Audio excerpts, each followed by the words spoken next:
Robin and Larry, let's be honest. The first day of these political conventions rarely generate big headlines, but Donald Trump's triumphant return to the arena just 48 hours after being shot was met with thunderous applause, and he wasn't done making news there. He also revealed his running mate.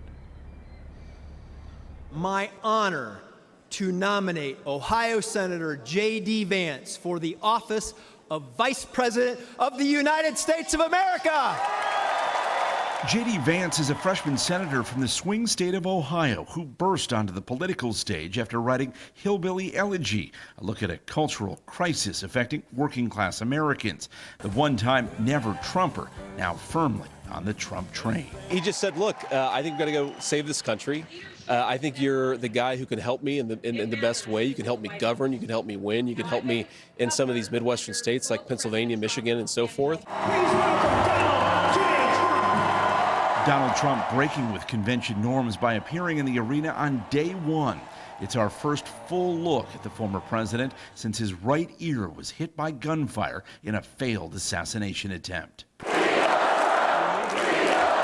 President Biden is not yielding the spotlight, sitting for a rare one-on-one interview. It matters whether or not you accept the outcome of elections. It matters whether or not you, for example, talk about how you're going to deal with the border instead of talking about people as being vermin. Illinois Republicans see a national Democratic Party in disarray and hope to capitalize on their core issues: crime, the economy, and immigration. Get rid of the illegal immigrants.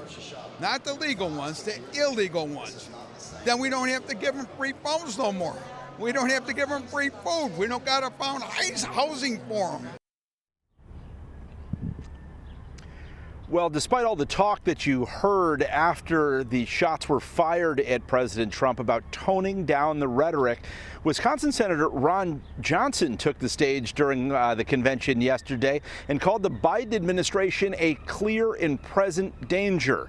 When asked about that language later, Senator Johnson said an older version of his script was loaded into the teleprompter, and he just read the words on the screen. Live in Milwaukee, Ben Bradley, WGN News. Larry and Robin. Thank you.